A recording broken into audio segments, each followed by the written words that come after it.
The great happiness. बुद्धं शरणं गच्छामि। निदासेले सभासेले अनुष्ठाता चयो नरो अलसो कोधपन्यानो तं पराभवतो मुखम।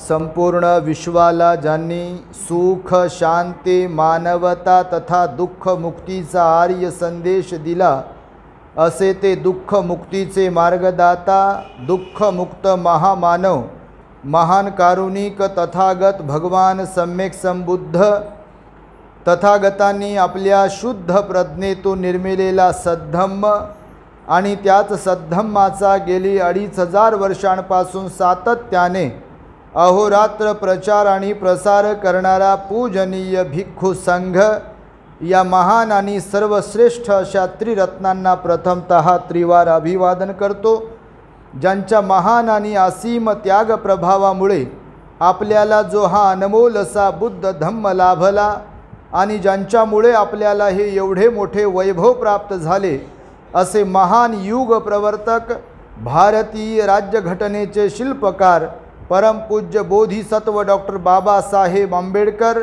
या महामानवाच्या महान अशा धम्मक्रांतीमध्ये संपूर्ण जीवनाला समर्पित करून आज या वर्षावास पर्वातील महान मंगलमय दिनी आपल्या धम्मदीप बुद्ध विहारात उपस्थित नंदनवन कॉलनी आणि परिसरातील सर्व श्रद्धावान उपासक उपासिका बालक तथा बालिकांनो तद्वतच दी ग्रेट हॅपीनेस या आपल्या यूट्यूब चॅनलचे सर्वच दर्शक सर्वप्रथम तुम्हा सर्वांच्या प्रती मंगल मैत्री सद्भावना व्यक्त करतो आणि आपणा सर्वांच्या दुःखमुक्तीकरिता 26 वर्षांपूर्वी तथागत भगवान बुद्धांनी सांगितलेल्या धम्मोपदेशास प्रारंभ करतो। आपण सर्वांनी शांत एकाग्र आणि श्रद्धायुक्त चित्ताद्वारे या अनमोल बुद्धवाणीला आपल्या हित सुखाकरिता श्रवण करावे,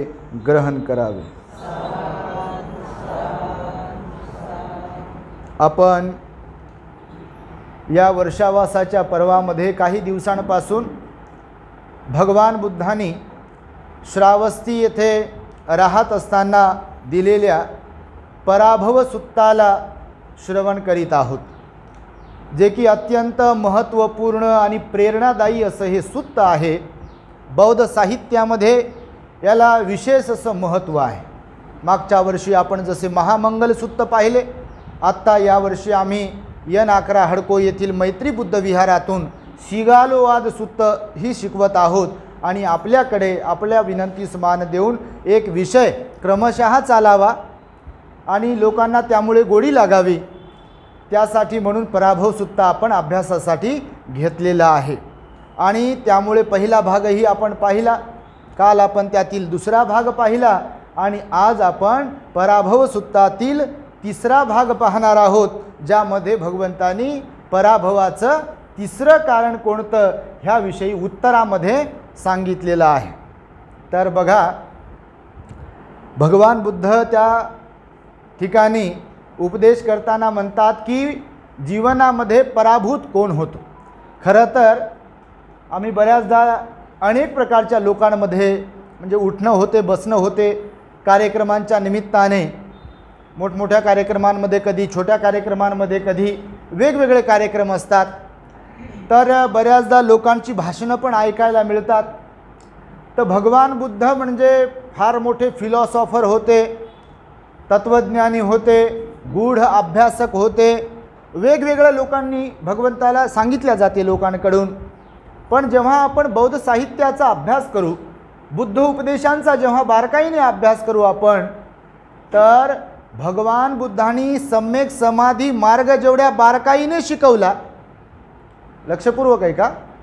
समाधी मार्ग, मेडिटेशन ज्याला विपස්සना म्हणतो ना आपण, निर्वाणाचा मार्ग, हा निर्वाणाचा मार्ग ध्यानाच्या माध्यमातून जेवढ्या बारकाईने शिकवला त्यातले बारकावे हे भगवान बुद्धांनी त्या काळातील भिक्खूंना, भिक्खुनींना, उपासकांना जेवढे एकदम सूक्ष्म करून करून त्याला शिकवलं, त्याचं महत्त्व विशद केलं. ध्यानाचे कर्मठानही शिकवले. 40 कर्मठान आहेत निर्वाण प्राप्तीसाठीचे. भगवंतानं सांगितले ध्यान हा एक निर्वाणाचा मार्ग आहे. आणि मी हे यासाठी म्हणून आपणास सांगतोय उपदेशाच्या पूर्वीला, जरी भगवान बुद्धांनी ध्यान शिकवले, जरी भगवान बुद्धांनी दान शिकवले, जरी भगवंतांनी भिक्खूंना उपदेश केले, भिक्खुनींना उपदेश केले, उपासकांना उपदेश केले, राजे लोकांना उपदेश केले, जरी एकीकडे आपण असं सांगू शकतो की भगवान बुद्ध मोठे फिलॉसॉफर होते, तत्त्वज्ञानी होते, पण असं म्हणू शकत नाही आपण की केवळ ते तत्त्वज्ञानीच होते. एका अँगलने, एका अंगाने भगवान बुद्धाकडे कोणीच पाहू शकत नाही. तुम्ही जर अभ्यास कराल तर बघा, तुम्ही अभिधम्म तर शिकवला. मी आता ज्या ध्यानाचा उल्लेख केला, काही उपदेश असे आहेत की तुम्हाला सर्वसामान्याला समजणारच नाही, ते असे उपदेश आहे. मी का हेतू पुरस्सर म्हणून हे घेतो आहे वर्षावासामध्ये, कारण लोक हे त्यांच्या प्रपंचामध्ये वावरणारे आहेत. इथून जर तत्त्वज्ञान शिकवत गेलो, रोजच तुम्हाला ध्यान शिकवत गेलो, तर म्हणजे माझं जे काही समाजाबद्दलचं परीक्षण आहे किंवा ऑब्झर्वेशन आहे, तर लोकांना ते आवडेल की नाही याची शाश्वती नाही. पण लोकांच्या मनातले, घरातले विषय त्याचा आधार देऊन जर धम्माची गोडी लोकांना लावली ना, तर ती गोडी कशी लागू शकते आणि लोक खरेच कसे श्रद्धावान बनू शकतात, धार्मिक बनू शकतात, आणि म्हातारेच काय, तरुण मुलं मुलीसुद्धा कशा धार्मिक बनू शकतात, श्रद्धावान बनू शकतात, आणि त्यांना धम्माची कशी गोडी लागू शकते, हे मी रोज आणि रोज पाहतो आहे आणि अनुभवतो आहे. की मला माहीत आहे, म्हणजे मी जे सांगतो ते विशेष आहे, तुम्हाला माहीत नाही असा काही विषय नाही. हे मी यासाठी म्हणून सांगतोय की आता हे पराभवसुद्धा आपण जे ऐकणार आहात किंवा ऐकत आहात, आता आजचा जो विषय आहे की पराभव कुणाचा होतो, अधोगती कुणाची होते, अवनती कुणाची होते, हे याचं तिसरं कारण सांगताना भगवान बुद्ध एवढे छोटे छोटे मुद्दे सांगतायत बघा आजच्या उपदेशामध्ये, की आपल्या प्रत्येकालाच माहीत आहे ते आणि समजते पण त्याचा अर्थ, पण उमजत नाही, आचरण करायला जड जाते. ऐकणं सोपं आहे, सांगणं सोपं आहे, पण छोटासा जरी मुद्दा असेल आचरणातला, तो आचरण करायला मोठा जड जाते. आणि म्हणून भगवंताने उपासकांना सांगितलं, भिक्खूंना सांगितलं की धम्म पुन्हा पुन्हा पुन्हा पुन्हा ऐकला पाहिजे. धम्म बुद्धाचा विचार पुन्हा पुन्हा ऐकला पाहिजे. पुण्यकर्म पण भगवान म्हणाले पुन्हा पुन्हा केलं पाहिजे. पुण्यकर्म करण्याची, धम्मश्रवण करण्याची घाई केली पाहिजे म्हणाले भगवान. बघा, घाई कुठे करावी, कशासाठी करावी, हेही शिकवलं भगवंताने.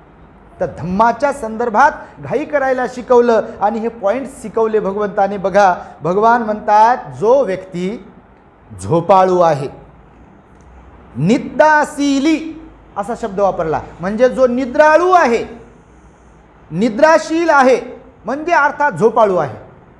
जो व्यक्ती झोपाळू आहे, जो व्यक्ती सभाशीली आहे. सभाशीली म्हणजे बघा, इथे कोणाची तरी सभा आहे, फलाना कोणीतरी येणार आहे, चला सभा ऐकायला जाऊ. राजकीय कोणकोणत्या सभा असतात ना बघा लोकांना. काही लोकांना भाषणं ऐकायची आवड आहे, भाषणच ऐकायची आवड आहे, धम्म ऐकायची आवड नाही बघा. म्हणून एखाद्या राजकीय सभेला जेवढी गर्दी होते ती गर्दी इकडे होते का? का तर लोकांना ते भडकाऊ बोलतात, टाळ्यांचं बोलतात, याला शिव्या दे, त्याला शिव्या दे, हमने ये किया, हमने वो किया, असं सांगत राहतात. पुढ्या सोडायच्या गोष्टी. तो लोकांना वाटते हां बरोबर आहे, हां बरोबर आहे. इथं येऊन मुकत बसावं लागतं. इथं सांगते का डोळ्यावर संयम ठेवा, का नाकावर संयम ठेवा, कानावर संयम ठेवा, शरीरावर संयम ठेवा, हालचाल करू नका, इकडं तिकडं पाहू नका. हे जड जाते माणसाला, आहे का नाही? त्यामुळे भगवान म्हणाले की जो निद्राळू आहे, जो झोपाळू आहे, निद्राळू आहे, त्याची, त्यानंतर ज्याला सभाप्रिय आहेत अशा काही लोक असतात बघा, राजकारणातले इंटरेस्टेड बा, सभाच ऐकायला जातात. आम्ही मत देत नाही म्हणतात त्यांना, पण ते लय भाषण भारी करते म्हणतात, तिकडे जातात लोक. आहे का नाही? असा वर्ग आहे बघा. त्यामुळे काही लोकांना सभाप्रिय असतात, ते जातील तिथे. काही ठिकाणी पाहिलं बापा, जलदान विधीच्या शोकसभा मी ऐकल्या काही ठिकाणी. वाईट नका वाटू देऊ, हे सगळीकडे जाते. जलदान विधी पुण्यानुमोदनाचा कार्यक्रम असतो का नाही, शोक सभा, असे लोक पाहतो मी. आता काही लोक ओळखतो ना आपण, नेहमी पाहण्यातले लोक असतात ते ओळखीचे. त्यानं त्या मेलेल्या माणसाला, बाईला, पोराला, पोरीला कधीच कोणती मदत केलेली नसते. काही त्यानं हे जिवंत असताना, ते जे कोण गेले ते जिवंत असताना कधी येऊन, बा तुला काही देऊ का औषध पाण्यासाठी, का तुमचं काही दुखते का, काही त्रास होते का तुम्हाला, काही कंबर वगैरे दाबून देऊ का, काही हातपाय दाबून देऊ का, काही सेवा करू का तुम्हाला, नाही का, काही तुम्हाला काही फळबिळ आणून देऊ का, तुमच्याजवळ घंटाभर बसू का, असं बिलकुल काहीच केलेलं नसते हो. आणि ते येते बा जलदान विधीत, हे तयार राहते. हे लय डेंजर आहे, हे लय डेंजर काही लोकांसाठी. ते येते, आम्ही काही कार्यक्रमात जातो की नाही, बनतेजी तुम्ही अगोदर बोलता की आम्ही अगोदर बोलावं म्हणते. याच्या बोलण्यानं ते गेलेलं जिवंत होणार आहे जणू काय. आणि असं बोलते बापा, तुम्हाला कायच सांगू मी, आपण हिनवत नाही कोणाला, पण खरं सांगतो तुम्हाला, त्यांच्यासारखं कोणीच नव्हतं म्हणते. त्यांनी हे केलं ते केलं दिलं, आमची लय मैत्री होती म्हणते, आणि हे जिंदगीत कधी मैत्री केली नाही आहे. लबाड लोक राहतात. भगवान म्हणाले या जगात लबाड लोकांची संख्या फार जास्त आहे. म्हणजे वाईट वाटू नका बांधवांनो, ज्यांच्याकडे शोकसभा होतात, बिलकुल बोलावं. जे गेलेत ना त्यांच्याबद्दल चांगलं बोलावं. पण भगवान म्हणाले की मेल्यावर एखाद्याबद्दल चांगलं बोलण्यापेक्षा त्याच्या जिवंत असल्यावर त्याच्याबद्दल चांगलं बोला ना तुम्ही. त्याचं एखादा घंट्याचं आयुष्य वाढेल, अच्छा मी चांगला आहे का म्हणेल एखादं. मेल्यावर काय चांगलं बोलता कोणाबद्दल. मेल्यावर हिटलरला मी तर म्हणतो बापा लोक चांगलेच म्हटले असते, कोणी गेल्यावर लोक चांगलेच म्हणतात. असं कोण म्हणते, लय वाईट होतो बरं झालं मी, कोण म्हणते असं सभेत म्हणेल का कोणी, कोणत्या घरी जाऊन म्हणेल का कोणी. तर भगवान बुद्धाने तर सांगितलं की कोणालाच वाईट आला तर वाईट म्हणू नका, चांगल्याला चांगलं म्हणा, पण परिस्थिती पाहून म्हणा. तर तुम्हाला सांगतो की काही लोकांना सभाप्रिय असतात, तर ते सभेत जातात, बोलण्यासाठी जातील, आणि काही लोक ऐकण्यासाठी जातात. काही लोकांना वाटतं माईक भेटते मला बिक, आणि मी आता वाचून जातो जरासं काय बोलायचं ते, आणि ते जाते तिथं. त्याला सभाप्रिय. चार लोक भेटले की मग ते बोलत राहते, ते बोलत राहते. मी इकडचं ऐकलं तिकडचं ऐकलं म्हणते, वाचते काय काय ते बोलते. तर सभाप्रिय सुद्धा लोक असतात. बघा तुम्ही, अधोगती कोणाची होते हे भगवान सांगत आहेत, लक्षात घ्या तुम्ही. तर पहिली गोष्ट तर कोणता गुण सांगितला अधोगतीवाल्यांचा, निद्राळू म्हणजे झोपाळू. त्यानंतर सभाप्रिय, त्यानंतर ज्यांचा मेहनतीवरती विश्वास नाही, कष्टावर परिश्रमावर विश्वास नाही, आणि जे प्रयत्न करू शकत नाहीत. थोडंसं काही केलं की अरे होत नाही बाबा माझ्या मान, असे लोक म्हणतात. काही काय बघा, कोणती गोष्ट असेल, काही करता करता ती धरसोड करतात. बघा कोणतं एखादं काम करताना वगैरे धरसोड करतात, सोडून देतात, प्रयत्न करत नाहीत. प्रयत्न केले की मात्र त्याच्यात यश मिळेल ना. विद्यार्थी असो का माणूस असो का बाई असो का कोणी असो, प्रयत्न केले, निरंतरता ठेवली की त्याच्यात यश मिळू शकते. पण जर मध्येच नाही बाबा झाला आता मी काय करत नाही म्हटलं की यश मिळेल काय, मिळत नाही. तर भगवंतानं सांगितलं की ज्यांच्या अंगी मेहनतीचा गुण नाही आहे, परिश्रमाचा गुण नाही आहे असे. त्यानंतर खतरनाक एक गुण सांगितला, ज्यांच्यात आळस आहे, आळस. आणि नंतर सांगितला की ज्यांचा स्वभाव रागीट आहे. रागीट म्हणजे क्रोध उत्पन्न करण्याची मनोप्रवृत्ती ज्यांची आहे, असे जे लोक आहे त्यांची अधोगती आणि अधोगतीच होते. अशांची अवनती आणि अवनतीच होते. आणि असे लोक जिथे कुठे असतील, जिथे कुठे जातील, त्यांचा पराभव आणि पराभवच होतो जीवनामध्ये.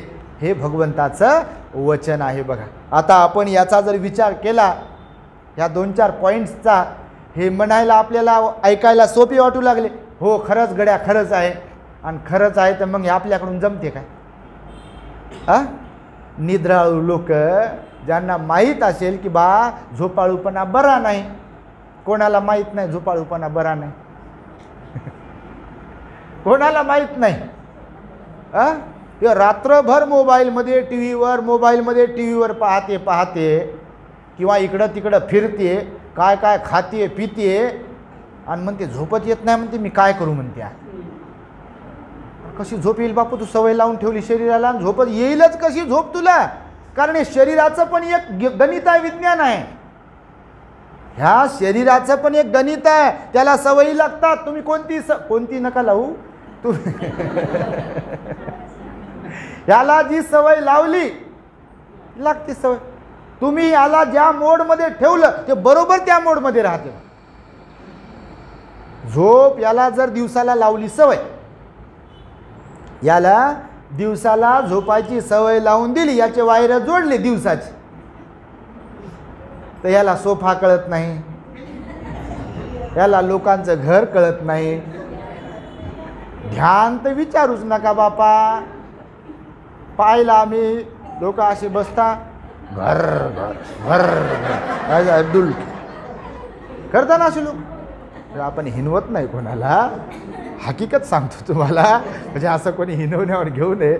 सांगतो तुम्हाला की हकीकत अशी आहे. भगवान बुद्धाने सांगितलं की काही लोक निद्राळू आहे. बोलता बोलता झोपाव का बरं माणसं? गप्पा मारता मारता झोपाव. 2-4 लोक बसले गप्पा मारता मारता ते दुसऱ्या गप्पा मारू लागलं आणि यानं टाकली मान. काही ठिकाणी जातो, आता आपला आवाज तर बापा दिला आपल्याला पुण्यकर्मानं, लय भडक आवाज दिला आपल्याला एकदम, म्हणजे झोपेतलं तटकन उठला, बापा काय झालं म्हणून भांडू लागले का काय कोणाला, दिला आवाज दिला. आपलं काही पुण्यकर्म काय कोणतं कर्म असेल तर दिलाय मोठाच्या मोठा आवाज. खालच्या पट्टीत आपण बोलू शकत नाही. आता प्रत्येकाची पट्टी ठरलेली आहे नाही का? प्रत्येकाची पट्टी ठरलेली आहे. कोणाची खालची पट्टी तर खालच्या पट्टीत बोलेल बापा. आपली पट्टी वरतीच पट्टी. हे झोपेतून खडक आपल्या प्रवचनात मी पाहिलं बापा, म्हणजे माझी पाठ थोपटून घेत नाही. आपल्या प्रवचनात कोणी झोपलेलं पाहिलं नाही बाबा. हे झोपूच शकत नाही. झोपेलच कसं तर खटकन गोळी लागते त्याला, ते उठते समजा झोपलेला असेल तर. पण मी पाहिलं काही ठिकाणी सभा होता, सभेत गेल्यावरती किंवा धम्मदेसनीच्या प्रोग्राममध्ये काही लोक राहतात, तर ते ध्यान शिकवत असेल कोणी काही, तर मग आपण डोळे लावून बसलं मग आवाज सुरू घर घर झालं काय, तर ते झोपते कोणीतरी. कोणी प्रवचन सुरू आहे तेव्हाही झोपते, कोणाचं भाषण सुरू आहे तेव्हाही झोपते. बघा, गाडी झोपते, बसमध्ये झोपते, स्वतःच्या गाडीत झोपते. विचारूच नका कुठं कुठं झोपते. झोपतात का नाही लोक? तर निद्राळू लोक जे असतात म्हणाले भगवान, तर असतात आणि आहेत बिलकुल. हा ठीक आहे बा, रात्रीला झोपले नाही म्हणून झोप येत असेल, पण रात्रीला बी कामासाठी जागले असतील तर गोष्ट चांगली आहे. तर बिना कामासाठी जागले असतील तर अशांनी झोपणं चांगलं आहे का? आणि घराघरात आता पाहतोय, आरोग्यावर मी बोलत आहे, बऱ्याच ठिकाणी भगवंतांनी सांगितलं त्या काळात आहार आणि विहार अत्यंत महत्त्वाचा आहे. ज्याला निरोगी राहायचं आहे, ज्यांना ही चेहऱ्यावरची प्रसन्नता कायम ठेवायची आहे, त्यांनी 2 गोष्टी लक्षात घेतल्या पाहिजे. एक तर आहार आणि विहार हा योग्य असला पाहिजे. आणि ध्यानाशी सुद्धा या गोष्टीचा संबंध आहे. आपण खातो काय, केव्हा खातो, किती खातो, ह्याचा ध्यानाचा संबंध आहे. आणि ध्यानाचाच काय म्हणता तुम्ही, याचा आणि आपल्या मनोप्रवृत्तीचा संबंध आहे. जे खातो पितो का नाही त्याचा आणि मनाच्या स्वभावाचा, मनाच्या प्रवृत्तीचा संबंध आहे.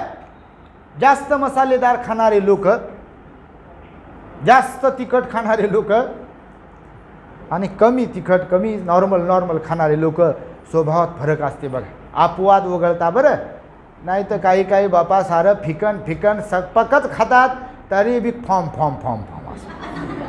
तर तसा काही विषय नाही, कारण हे पण कर्मानंच मिळते. सगळ्या गोष्टी कर्मानं मिळतात तुम्हाला सांगतो. आणि म्हणून भगवंतानं ह्याच्यात महत्त्व दिलं. रात्री झोपा म्हणाले भगवान आणि दिवसाला जागा. रात्रीला झोपलो पाहिजे आपण आणि दिवसाला जागलो पाहिजे. पण काही लोक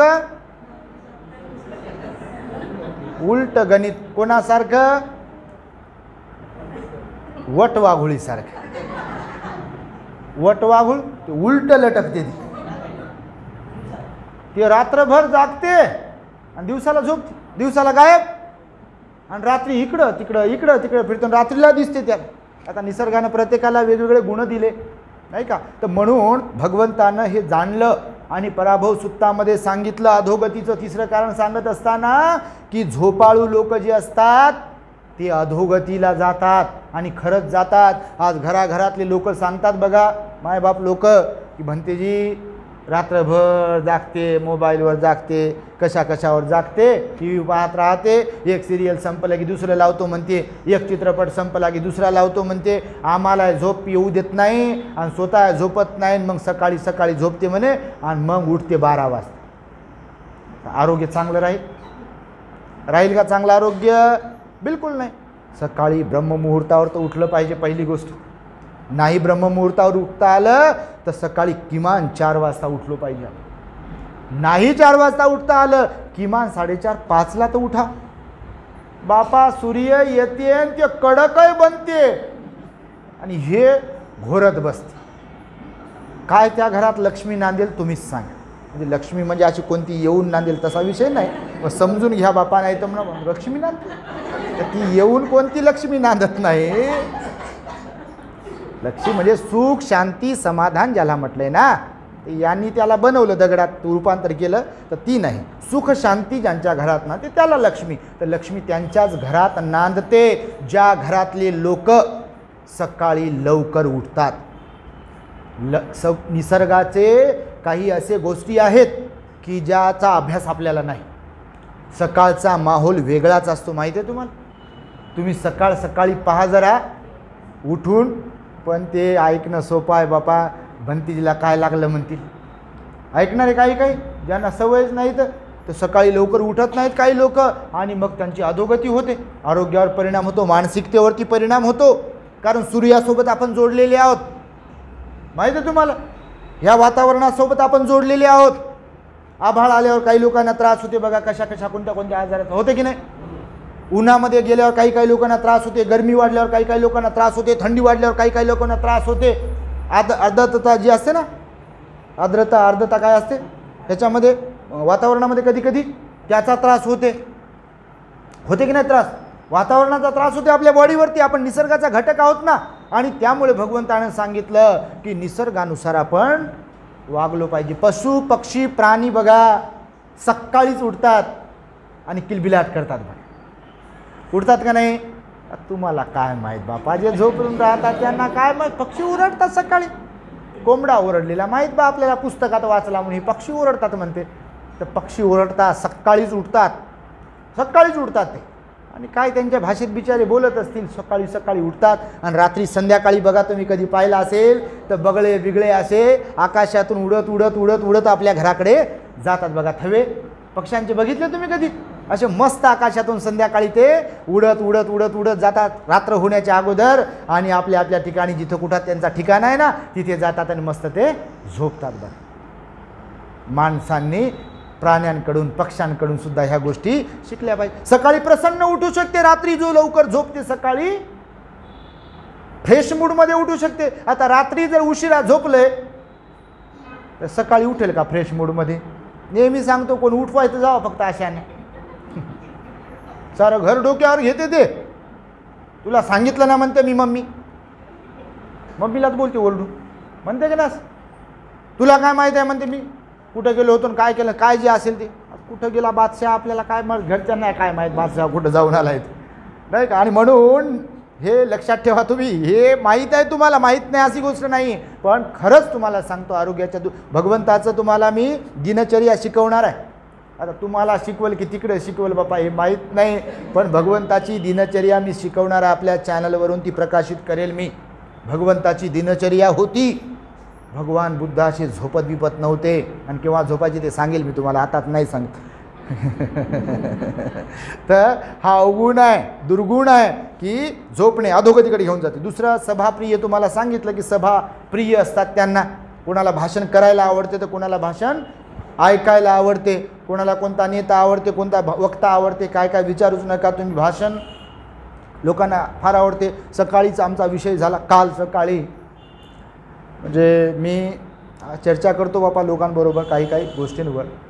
मी म्हणालो की आपल्या काही लोकांना भाषण करायला आवडते, फार भाषण केलं पाहिजे. म्हणजे याचा अर्थ वक्त्यांना नाव ठेवतो, भाषणकर्त्यांना नाव ठेवतो असा नाही. पण आपण आहोत बौद्ध, ही पण गोष्ट प्रत्येकाने ध्यानात ठेवली पाहिजे. जे काही करतो का नाही आपण, ज्यांना वाटतं मी बाबासाहेबांच्या समाजासाठी करतो, चळवळीसाठी करतो, तर त्या प्रत्येकानेच माझ्यासह एक गोष्ट आवर्जून लक्षात ठेवली पाहिजे की आपण बौद्ध आहोत. काय आहोत? आपण बौद्ध आहोत. आणि मग बौद्ध आहोत तर आपल्यासाठी टर्म्स आणि कंडिशन्स आहे, अटी आणि शर्ती आहे. ठीक आहे, भाषण करणं चांगलं आहे, टाळ्या मिळवणं चांगलं आहे, पण तोंड सुख घेणं बरं नाही. लोक टाळ्या वाजवतात म्हणून या समाजाला शिव्या दे, त्या माणसाला शिव्या दे, नाही का, ह्याला शिव्या दे, त्याला शिव्या दे. बाबासाहेबाचे ग्रंथ चाळा. कुठं शिव्या दिल्या बाबासाहेबांनी कोणाला? मला येऊन सांगावं एखाद्या व्यक्तीनं की चळवळ तर बाबासाहेबांनी केली, जागवण्याचं काम तर बाबासाहेबांनी केलं, राबले ना, सभा झाले ना, भाषणं झाले ना. रायटिंग अँड स्पीचेसचे 22 खंड किती प्रकाशित केले आहेत? 22 खंड प्रकाशित केले. काय आहे ते? भाषणे आणि लेखनं आणि भाषणं. बाबासाहेबांचे भाषणं आहे त्याच्यामध्ये. वाचा बरं तुम्ही बाबासाहेबांचे भाषणं. कोणत्या भाषणात शिवी दिली कोणाला? ऐकलं तुम्ही? कोणाला उकसवलंय? ऐकलं तुम्ही? तुमच्या माहितीसाठी सांगेल मी, महाड, तुम्हाला सांगतो मी, सगळ्याच गोष्टी सांगितलेल्या आहेत पण हे पुन्हा जाते म्हणून. महाडला जेव्हा चौदार तळ्याचा सत्याग्रह झाला, बाबासाहेबांनी केला. आपल्या मानवी हक्काचा लढा होता तो. पाणी प्यायचं नव्हतं त्या तळ्यातलं, लोकांना पाजवायचं नव्हतं. काय त्या डुकरं म्हशी पाणी पित होत्या, बसत होत्या, ते काय पाणी पाजवण्यासाठी केलं काय? पण सार्वजनिक पाणवठ्यांवरती, नळांवरती तुम्ही आपल्या लोकांना, अस्पृश्य लोकांना पाणी भरू द्यावं, पिऊ द्यावं. तेव्हा पाणी वाढगमाय होतं ना खरोखरच. ओंजळीमध्ये पाणी प्यावं लागलं आपल्या आजोबाला पंजोबाला. बाबासाहेबांनी त्यासाठी पाण्याचा सत्याग्रह केला हो. आणि तिथे सत्याग्रह करताना इतर लोकांचं पोटशूळ उठलं. लोकांनी शिवीगाळ केली, मारामारी केली, पूर्ण दंगल पसरवली महाडमध्ये. आणि केवळ दंगलच पसरवली नाही तर डाळ भात जे जेवण केलं होतं ना तयार आपल्या लोकांनी, आता सारे लोक सभेकडे गेले होते. आणि स्वयंपाकी काय स्वयंपाकी असतील तिथे, तर लोकांनी या तिथे जाऊन माती कालवली, वरणात भातात सारं सांडून दिलं, फेकून दिलं. लोक गेले आपले बाबासाहेबांकडे. बाबासाहेब असं असं घडलेलं आहे, तुम्ही आदेश द्या, रक्ताचा पाठ इकडे वाया लावू आम्ही. आणि आपले लोक धाडधिप्पाड होते. एकीकडे सांगतो आपण ते शूरवीरांनी काय काय केलं, किती लोकांना मारलं वगैरे. बाबासाहेबाला माहीत नव्हतं का मारलेलं लोकांनी? त्या लोकांनी मारलेलं माहीत होतं बाबासाहेबाला.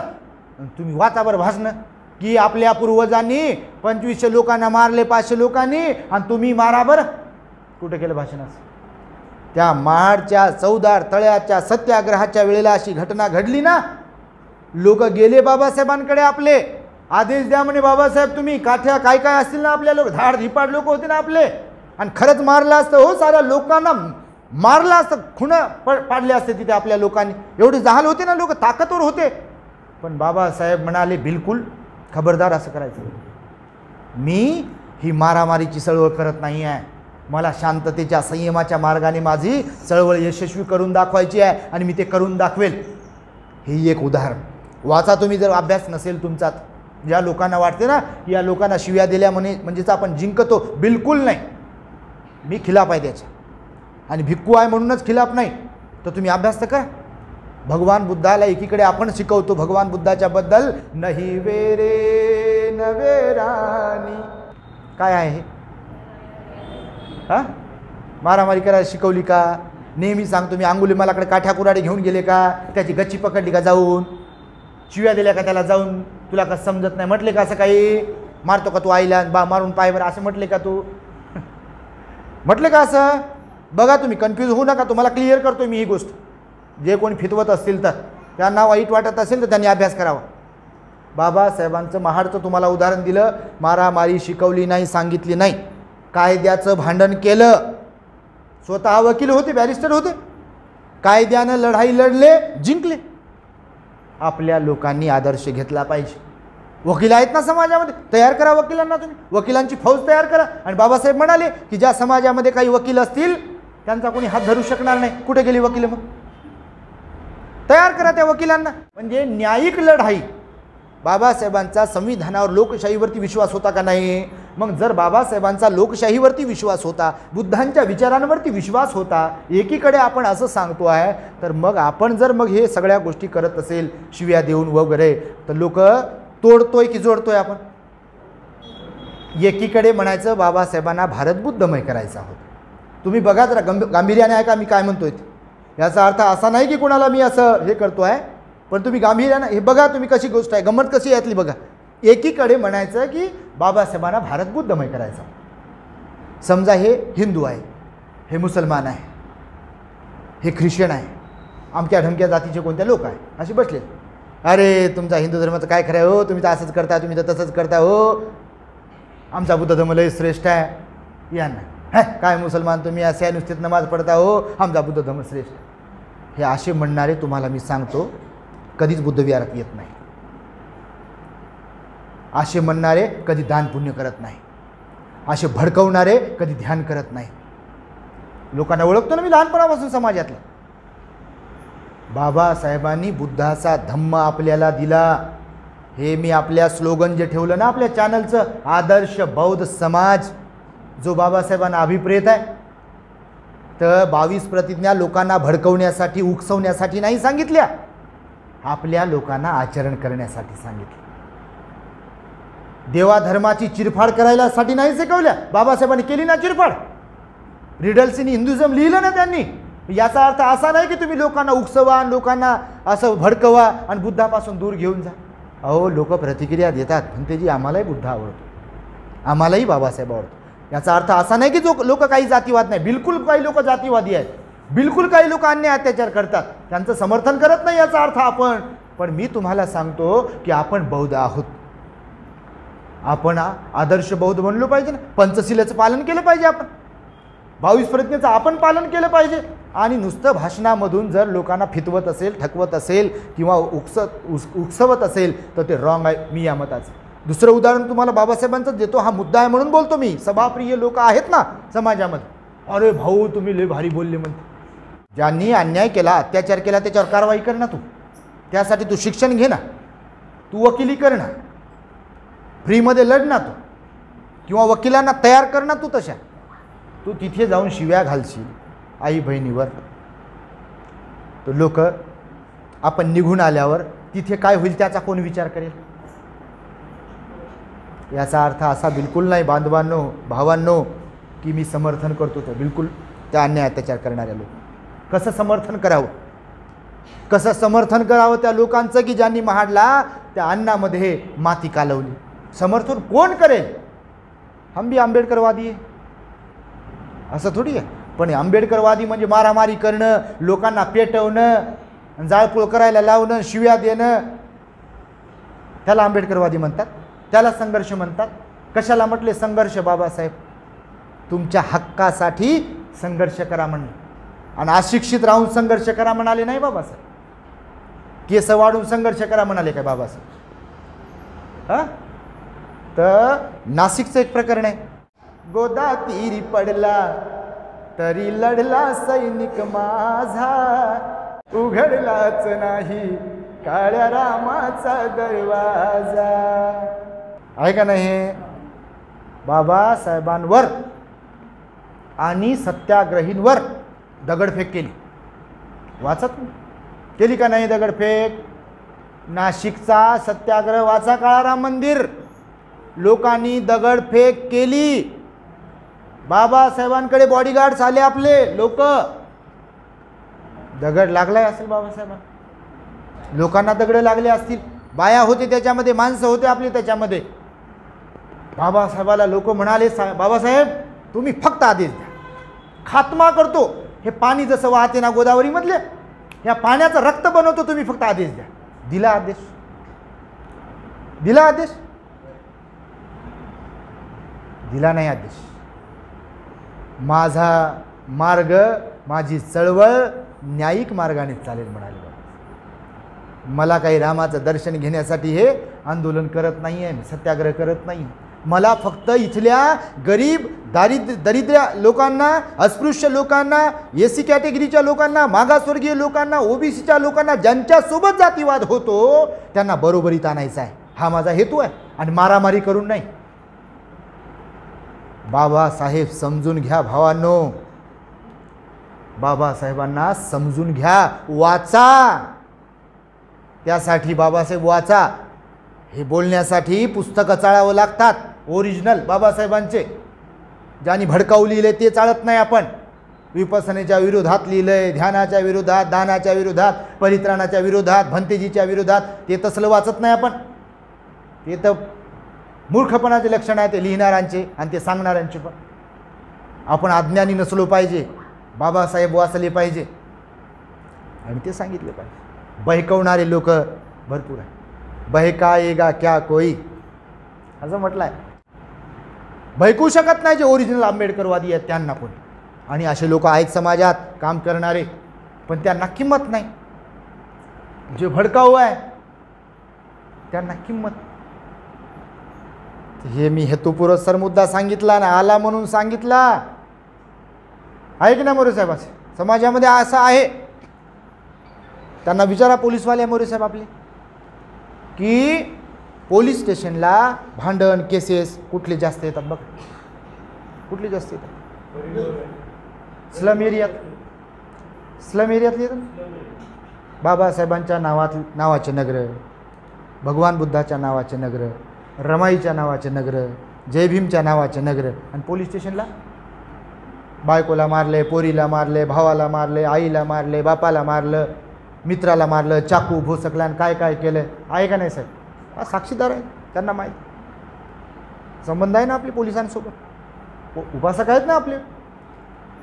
सांगा तुम्ही कुठे बाबासाहेब याच्यात? याच्यात बाबासाहेब कुठे दिसते तुम्हाला? तुम्हीच सांगा. म्हणून हे भडकाऊ भाषणं करणारे जे लोक आहे, तुम्ही समर्थन कराल त्यांचं? तुमच्या घरचे जरी असले समर्थन कराल का तुम्ही त्यांचं? मी म्हणून जे बोलतो ना, हे असं थोडंसं उपरोधिक, हे तिखट जरूर असेल कधी कधी मी जे बोलतो ते, पण हे आवश्यक आहे. जो जयंतीच्या बद्दल, पोरांबद्दल मी बोलतो ना आपल्या, ते आवश्यक आहे. करा ना तुम्ही धूमधडाक्यात जयंती बाबासाहेबांची. अरे पण जयंती पुरतेच मर्यादित तुम्ही इकडं कधी येता? शेवटचं काय केलं बाबासाहेबांनी? आंदोलन केलं, सत्याग्रह केलं, सगळं केलं. 1956ला काय केलं? मृत्यूच्या अगोदर काय करून गेले बाबासाहेब? बुद्ध धम्माची दीक्षा देऊन गेले आपल्याला. आणि शेवटच्या प्रतिज्ञेत म्हणाले बाबासाहेब, इतप्पर मी बुद्ध धम्माच्या शिकवणुकीप्रमाणे वागेन अशी प्रतिज्ञा करतो. काय म्हणाले? रिपीट करतो मी बाबासाहेबांचे शब्द. एक एक प्रतिज्ञा वाचली त्या स्टेजवरून. आपले भंतेजी साक्षीदार आहे, जिवंत आहेत भंतेजी आपले, ज्यांच्याबरोबर आपण राहतो. इतप्पर म्हणजे वरती जे सांगितलं 21 प्रतिज्ञांमध्ये, तर इतप्पर कोण वाचाव? इतप्पर कोण वाचाव? इतप्पर कोण पाळाव? आणि इतप्परचा अर्थ कोण समजून घेवाव? यांना सुरुवातीचंच कळलं, ब्रह्मा विष्णू महेश यांना देव मानणार नाही, गौरी गणपती यांना देव मानणार नाही, देवाने अवतार घेतल्यावर माझा विश्वास नाही, आणि बुद्ध हा विष्णूचा अवतार आहे, खोटा आणि खोडसाळ प्रचार आहे. बस एवढंच पाठ केलं. आणि यांना वाटते हे एवढं नाकारलं आणि याच्यावर तोंड सुख घेतलं म्हणजे झालं. मी म्हणतो थोडंसं पुढं चला ना. मी भगवान बुद्धांनी सांगितलेल्या अष्टांग मार्गाचा अवलंब करेल. ते जमलं नाही म्हणते तेवढं. मग काय जमलं? मी भगवान बुद्धांनी सांगितलेल्या 10 पारमिता पाळीन. आपल्या बाबांनाच तर शिकवलं 22. मी दारू पिणार नाही, मी खोटं बोलणार नाही, मी व्याभिचार करणार नाही.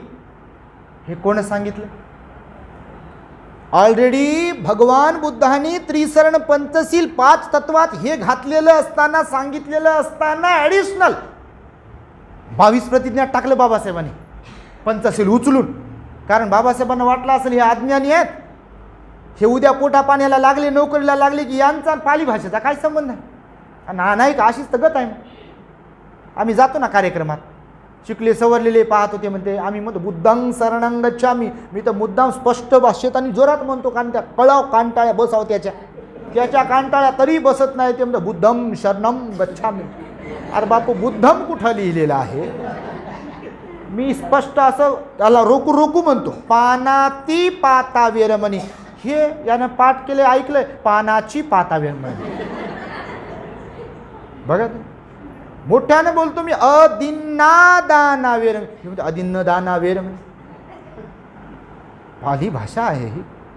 कामेसु मिच्छाचारा म्हणते, कामेसु मिच्छाचारा वेरमणी. तुम्हाला मागे पण याच्यावर बोललो मी. ही आता सुरू पाठ आहे म्हणून, कामेसु मिच्छाचारा वेरमणी शिखापदं समाज.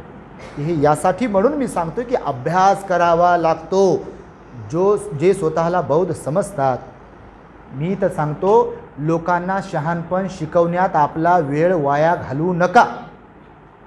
इतरांना फेसबुक पाहतोय मी, सोशल मीडियावर आपण ॲक्टिव्ह आहे धम्मप्रचारासाठी. मी पाहतो बघा, खरंच काहीही जरी घडलं की नाही, आपल्याच लोकांच्या प्रतिक्रिया, काहीही घडो आपल्याच लोकांच्या प्रति. ठीक आहे, ते जिवंत असण्याचं जरूर लक्षण आहे, पण याचा अर्थ असा नाही आपण जे बोलतोय, जे लिहितोय, त्याच्यामुळं इतरांवर काय परिणाम होईल ह्याचा पण ते विचार करा. कोणाला माहीत नाही महात्मा फुलेने शिक्षणासाठी काम केले म्हणून? या लोकांना माहीत नाही म्हणता काय? मग तुमच्या शिकवण्यामुळेच माहीत होईल. हा बघा ना तुम्ही, हा विचार तर करावं लोकांनी. करत नाहीत लोक विचार, नुसतं भडकाऊपणा, नुसतं लिहायचं तर भडकाऊ लिहायचं, इतर लोक दूर कसे जातील ते लिहायचं.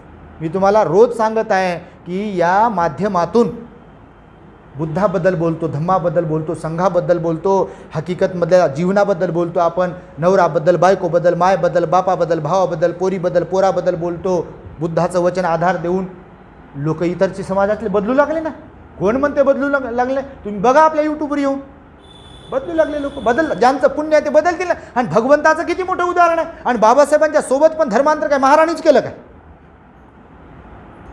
धर्मांतराचा इतिहास वाचा तुम्ही. इतर लोकांनी पण धर्मांतर केलं ना बाबासाहेबांच्या सोबत, पण आपला अभ्यासच नाही. आपल्याला वाटतं आपल्याच लोकांनी धर्मांतर केलं, इतरांनी पण धर्मांतर केलं आणि करत आहेत ना. पण आचरणाची बाजू आल्यावर ते एक माणूस होता, तो मरून गेला, त्यानं धर्मांतर केलं. सांगतो तुम्हाला, नाव घेत नाही मुद्दा, आता आपले संबंध सगळ्यासोबत. तो बिचारा माणूस मरून गेला, त्यानं धर्मांतर केला, त्याला त्याच्या समाजातल्या काही लोकांनी धर्मांतर केलं त्याच्यासोबत. एक दिवस कार्यक्रमासाठी घरी बोलवलं त्याने मला. गेलो घरी, मग प्रवचन वगैरे दिलं, त्याने चर्चा केली माझ्याशी. ते म्हणे, भंतेजी मला एक सांगा म्हणे, म्हणजे मी तुमच्याच मताचा आहे म्हणे. आपले लोक म्हणे, आपले म्हणजे आपले लोक, आता ते आपले झालं, आपले लोक म्हणे बाबासाहेब की उदव उदव, बाबासाहेब आता जय जयकार, भगवान बुद्ध असे होते, बाबासाहेब असे होते, त्यांच्यासारखं कोणीच नाही वगैरे वगैरे. मला सांगा म्हणे, आम्ही केलं धर्मांतर. आता आमच्या समाजातली एक पोरगी आहे म्हणे, ती आली लग्नाला. ती पोरगी लग्नाला आली म्हणे. तर मी फिरतो म्हणे भाषणासाठी, कार्यक्रमासाठी आपल्या लोकांमध्ये, जे म्हणतात की मी बाबासाहेबाचं काम करतो, सामाजिक, धार्मिक चळवळीत, राजकीय चळवळीत. तर मी बरेच दिवस झालं म्हणे शब्द टाकू लागलो म्हणे, बा आता आम्ही धर्मांतर केलं आहे, तिकडचं तर सोडलंच, तर माझी इच्छा आहे जातीभेद, रोटी बेटी व्यवहार झाला पाहिजे. ते एका समाजाचे आहेत, होते, आता आपल्यात आले. तर मी बोललो म्हणे बऱ्याच मोठमोठ्या लोकांना की बा तुमच्याकडे पोरगा आहे तर आपल्या पोरीचा विचार करा, पोरगी सुंदर आहे म्हणे, आपली पोरगी सुंदर आहे म्हणे, डी एड झालंय, बी एड झालंय, काय काय झालंय म्हणे. तो कोणीच तयार होईना म्हणे पोर भंतेची. सांगा कुठं गेलं आचरण मग आपलं? कमी पडतो का नाही तुम्ही विचार करा, यात पडतो का नाही कमी? दुसऱ्याच्या मंदिराबद्दल बोलत असताना आपल्या विहाराबद्दल विचार करा. लोकांच्या नमाजबद्दल बोलत असताना आपल्या वंदनेबद्दल विचार करा. करतात का लोक? असं करत नाही. तुम्ही सिरियस झाले, पण तुम्ही येणारे तरी आहे इकडं. पण समाजात अशी हकीकत आहे म्हणून हे बोलतो आहे मी. बदल झाला, आचरणिक बदल बाबासाहेबांना अभिप्रेत होता, म्हणून तर म्हणाले इतपर मी बुद्ध धर्माच्या शिकवणुकीप्रमाणे वागेल. आचरणिक बनायला सांगितलं. आदर्श बौद्ध कशाला म्हणतात हो? मिलिंद प्रश्नामध्ये वाचा तुम्ही, 10 नियम सांगितले.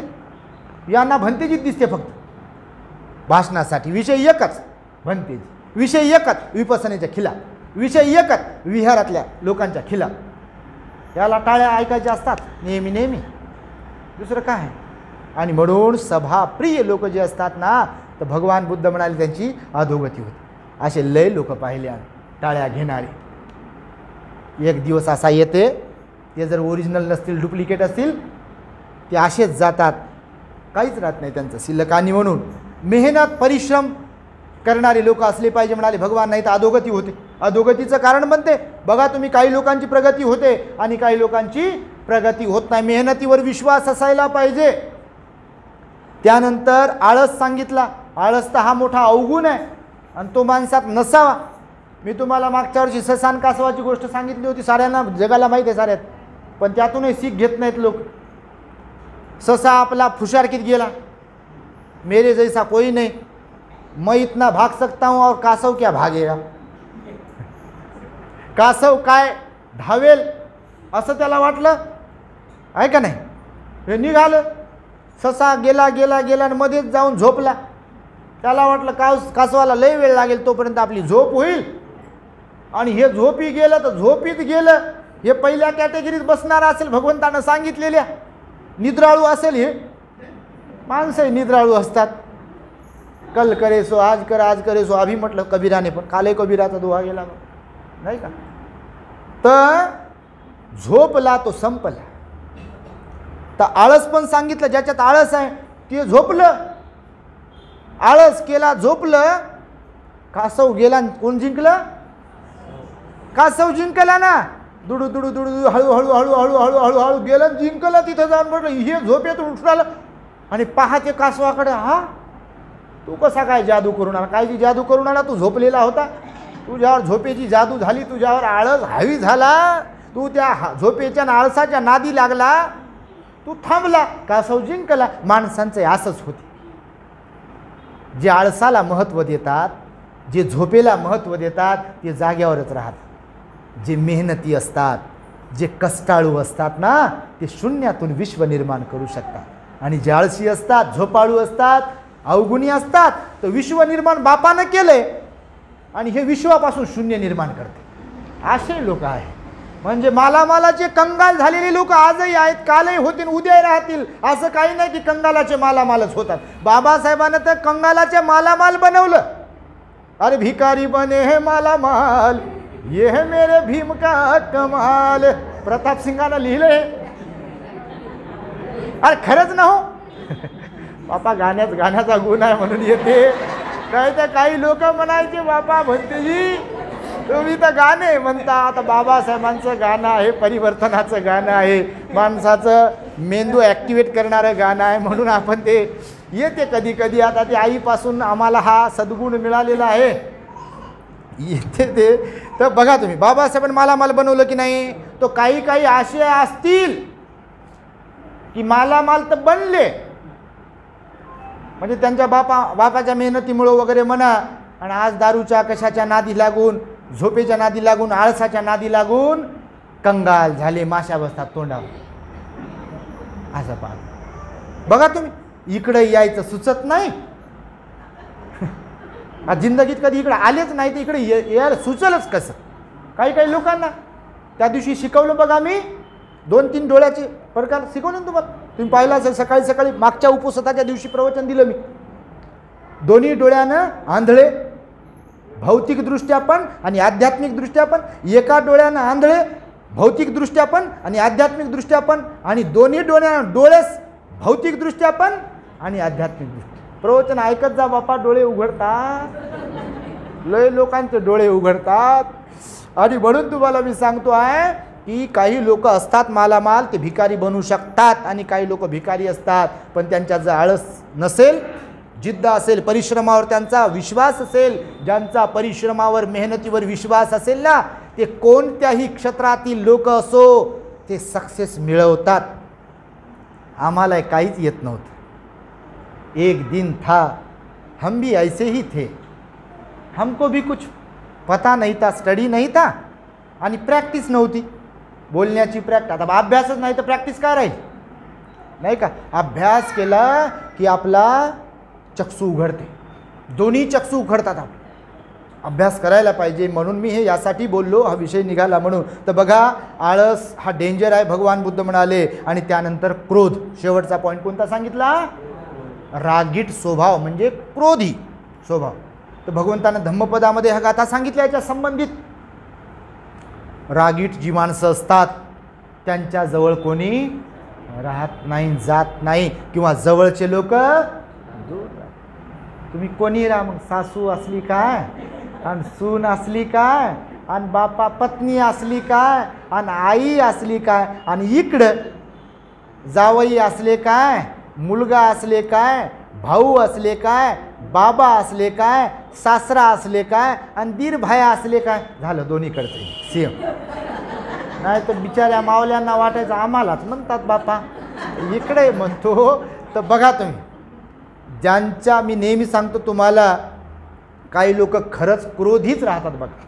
खूंखार जानवर जसे असतात की नाही तसेच, नेहमी सांगतो तसं फुसफुसच एकदा. कुठे आता इथं कोणी बसलेलं दिसत नाही बापा, तसं आपलं बारीक लक्ष राहते. आता तुम्ही प्रसन्नच दिसता, तर नाही तर कोणीतरी येऊन बसते बघा एखाद्या कार्यक्रमात. आपण कितीही सांगावं त्यांना, बुद्ध बाबासाहेब ते गाठोडं घेऊन आलेले असतात ना. तर मी नेहमी सांगतो, गाठोडं डोक्यावर रागाचं, क्रोधाचं, द्वेषाचं, अहंकाराचं गाठोडं जिथं कुठं सोबतच, आणि ते सोबत नेलं की ते गाठोडं घेऊन बसलेले असते, ते त्याच मोडमध्ये बसते. तर भगवान बुद्धाने सांगितलं की ज्यांच्या चित्तामध्ये क्रोध असेल, ज्यांच्या स्वभावात रागीटपणा असेल, चिडचिडेखोरपणा असेल, चिडखोरपणा, ते लोक फेल आहेत जीवनामध्ये. प्रेमाने जगाला जिंकता येते म्हणतो ना आपण, सांगतो नेहमीच सांगतो आपण. प्रेमाने बोलला. कुत्र्याला प्रेमाची भाषा कळते, मांजराला, बकरीला प्रेमाची भाषा समजते, पक्षाला प्रेम समजते, प्रेमाची भाषा. हे जेवढं चांगलं आहे का नाही, हे जेवढं चांगलं आहे दिसायला नाही बापा, हे जेवढं चांगलं आहे तेवढंच हे खराब पण आहे, वाईट पण आहे. उघडणारा कोण आहे त्याच्यावर अवलंबून आहे. उघडणारा कोण आहे त्याच्यावर अवलंबून आहे. एक जातक कथा सांगितलेली आहे, छोटीशी तुम्हाला सांगतो. म्हणजे जातक कथा पण प्रेरणादायी असतात. शेवटचंच आहे. एकदा एका ठिकाणी माशांचं प्रदर्शन भरवलं होतं. माशा, मच्छी, फिश. बापा, हसू आला तुमच्या चेहऱ्यावर. तर माशांचं प्रदर्शन भरवलं होतं आणि वेगवेगळ्या पॉटमध्ये, भांड्यामध्ये माशा ठेवल्या होत्या. ते फिश ठेवल्या होत्या. सगळ्या फिश पाहत होते लोक. आता ऑलरेडी त्या फिशचा वास येते पहा, माशांचा वास येतो. तर सगळ्या फिश होत्या अशा सुंदर सुंदर, छोट्या मोठ्या, सगळ्या वेगवेगळ्या ठिकाणी असे ते बॉक्स ठेवले होते उघडं. तर एका ठिकाणी लोक गेले, म्हणजे सगळ्या ठिकाणी जायचं. तर एका ठिकाणी एक माशी होती. तर ती माशी अत्यंत सुंदर होती दिसायला, गोल्डन फिश. कशी? गोल्डन फिश, सोनेरी मासा. तर सोनेरी मासा होता. तर नेमकं तिथे जेव्हा लोक जायचे पाहण्यासाठी प्रदर्शनामध्ये, तर तिचं सौंदर्य म्हणाल तर बापा काय सांगाल सौंदर्याबद्दल, खूपच सुंदर, काय वर्णन करायचे लोक. पण तोंड उघडलं की वास सुटला सगळे. तोंड उघडलं की वास सुटला सगळे. एका सज्जन पुरुषाला विचारलं. भगवंतानं ॲक्च्युलीमध्ये जातक कथा ही सांगितलेली आहे. आणि भगवंताला मग विचारलेलं होतं की भगवान, अशा अशा प्रकारचं प्रदर्शनी भरवली होती, सुंदर, तिचं सौंदर्य म्हणाल तर खूपच सुंदर, पण तोंड उघडलं की वासच येत होतं. तर कोणत्या कर्माचा परिणाम असेल हा? तर भगवंतानं वाणीचे कर्म सांगितलेले आहेत. वाणीचे कर्म बुद्धिमत्ता त्याचे कर्म सांगितले. धार्मिकता, श्रद्धा, अधार्मिकता, अश्रद्धा त्याचे कर्म सांगितले. ध्यान करण्याचा इंटरेस्ट, न करण्याचं त्याचे कर्म सांगितले. दान देण्याचं, कंजूसपणा कर त्याचे कर्म, प्रत्येक गोष्टीचे कर्म सांगितले. इवन 32 महापुरुष लक्षण तुम्ही जर वाचले ना डिटेल्समध्ये, तर भगवंतानं सांगितलं त्याच्याबद्दल मला हे डोळे असे का भेटले. कोणत्या कर्माचा विपाक होता की मला कान असे भेटले, कोणत्या कर्माचा विपाक होता मला असे केस भेटले, कोणत्या कर्माचा विपाक होता असा की मला असे हात भेटले, बोटं भेटले, अशी उंची भेटली, सगळं वर्णन केलेलं आहे बघ. अभ्यास पाहिजे त्याचा, शिकवेल मी तेही नक्कीच. तर भगवंतानं सांगितलं कर्माचा परिणाम असतो. कोणी फार प्रेमळ आणि कोणी फार क्रोधी, विषय तोच सुरू आहे. खरंच ना, बघा ना तुम्ही, कोणाला बोला तुम्ही, काही विचारा, काय आता आम्ही प्रवास करतो ना, आता काही नाही समजलं रस्त्यानं, कोणीकडं राईट घ्यायचा, लेफ्ट घ्यायचा आहे, उजवीकडं डावीकडं वळायचं, कुठं समजलं नाही तर कधी कधी विचारतो, हां जा इकडं जा, माहीत नाही तर कशाला आले म्हणते. एकदा म्हटले बापा लोक, एका ठिकाणी गेलो तर ते म्हणे तुम्हाला माहीत नाही तर कशाला आले म्हणे इकडं. अरे बापा म्हटलं बरं ठीक आहे बा, चुकलं म्हटलं आमचं, आता काय करावं, आता का त्याला मारावं, आता मारू शकत नाही, शिव्या देऊ शकत नाही, आणि ते शिव्या देणं परवडत नाही, रागावू शकत नाही, तर बापा येऊन आपल्यासोबत हुज्जत घालायचं ते काय परवडणार आहे का हुज्जत. आणि कोण्या संन्याशाला हुज्जत घालणं परवडत नाही, म्हणून कोणत्या संन्याशानं, गृहत्यागी व्यक्तीनं हुज्जत घालणाऱ्यांच्या फंद्यात पडू नये. लक्षात तुम्हाला भगवंताचा आदर्श घेतला पाहिजे. नाही तर काही काही बापा आमचे भंतेजी पंचीवरधारी, म्हणजे वाईट नका वाटू देऊ कोणी ऐकत असाल तर, ऐकतात बिचारे, नाही नाही म्हणतात भंतेजी तुम्हाला समजत नाही. अरे बापा ठीक आहे, आम्हाला समजत नाही, पण तुम्हाला तर समजत असेल बुद्धाने काय शिकवलंय ते, आहे का नाही. तर त्या माशीबद्दल सांगितलं की मागच्या जन्मामध्ये बाकीचं सगळं पुण्यकर्म केलं होतं, हेच बरोबर नव्हतं. आत्ता आहे पण काही माझ्या बहिणी, काही माझ्या आया, काही माझे भाऊ, काही माझे बाबा याच्यात बसतात का नाही. बाहेर जातील इकडं तिकडं कुठं फिरायला कामाला वगैरे, समजा बाहेर हसू हसू हस्तांदोलन करू करू नेत्यासोबत मस्त, हा वा साहेब तुम्ही फार चांगले बोलले, भाऊ तुम्ही किती चांगले बोलले, असं तसं एकदम. बघा तुम्ही हा एक मोड काही काहींची गोष्ट. आणि घरी गेले बायकोवर रागा, बायकोला शिव्या दे, आईला शिव्या दे, बहिणीला शिव्या दे, बापाला शिव्या दे, भावाला शिव्या दे. तुम्हाला अनुभव येत असेल असं. दुनियेसोबत चांगलं दिसते, डुप्लिकेट लोक, कारण ऐकतात डुप्लिकेट माणसाचं, राहतात डुप्लिकेट माणसासोबत, आणि परिणाम कसा होईल होईल का नाही. तर त्या माशीच्या बद्दल सांगितलं मागच्या जन्मातलं फारच वाईट कर्म होती. एक तर कोणतं कर्म होतं, असत्य बोलणं, खोटं बोलणं, ठकवण्याची फसवण्याची भाषा, निंदेची भाषा, चुगलीची भाषा, व्यर्थ बडबड, वाचाळपणा. लोकांकडे असं ना वाचाळपण एक गुण सांगितलं, वाचाळपणा म्हणजे बडबड, पाखडत राहायचं. काही लोकांना तीच सवय, पाखडतच राहायचं. म्हणजे समजा एक उदाहरण, आता रामटेके साहेबाकडे बड्डे होता आपल्या पिऊताईचा, आता बोलवलं त्यांनी, एक उदाहरण म्हणून सांगतो बरं बापा, तुम्ही सगळेजण तिथे होत. आता खीर केली त्यांनी, काय खीर दिली, काय केलं होतं का माहीत नाही आपल्याला, आता केली खीर. आता इथंही काल आपल्या त्या आता आईनं काय चहा बिस्किटं दिले. तुम्ही नाही बापा, सगळीकडचीच उदाहरण सांगतो की कोणी खातात खातात पितात पितात आणि तिथून सटकले, काय खरं हो, पानचट पाणी पाजवलं म्हणे, आणि देऊन द्यावं तर बिस्किट चांगले द्यावं का नाही, आणि खीर केली तर मग त्याच्यात मग ते काय काय काय काय टाकायचं, ते काय टाकतात माहीत नाही, ते काय काय टाकावं का नाही, डालडा कुठं टाकतात का त्याच्यात, आणि तूप टाकावं तर ओरिजिनल टाकावं का नाही, आणि टाकलं ते एवढं टाकतात का. बापा कोण कुठं काय बडबड वाचाळपणा करेल. लग्नात गेले तर मी नेहमी सांगतो, त्यानं विचारावं नवरदेवाच्या बापानं, मायनं, बहिणीनं, भावानं, नवरदेवानं, नवरीला विचारावं याला तिथे. अरे वा वा वा म्हणते, काय बाप रे, खूपच छान हो डेकोरेशन, हे सगळं कपडे बिपडे दागिने, आणि तिथून हे सटकलं. आता त्याच्यासोबत ते कशाला येते, हे लागलं नादी मग दुसऱ्यांच्या.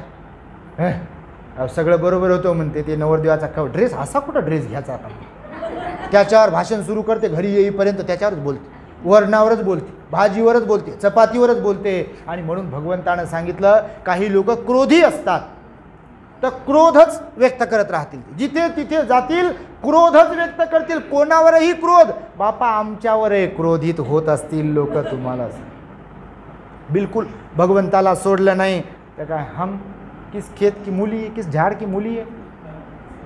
करुणान बनते जी का म्हणजे काय काय काय अशी थोडी गोष्ट आहे.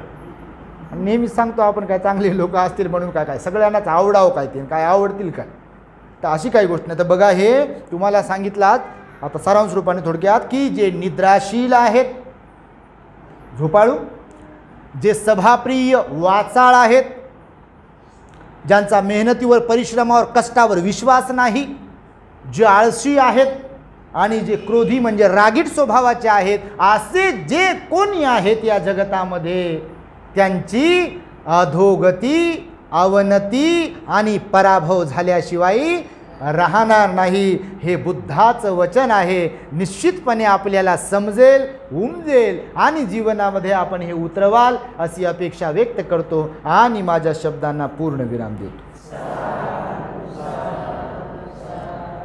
भवतो सर्वमंगलं रक्षन्तु सर्वदेवता सर्वबुद्धानुभावेन सदा सुखी भवन्तु ते. भवतु सर्वमंगलं रक्षन्तु सर्वदेवता सर्वधर्मानुभावेन सदा सुखी भवन्तु ते. भवतु सर्वमंगलं रक्षन्तु सर्वदेवता सर्वसंघानुभावेन सदा सुखी भवन्तु ते.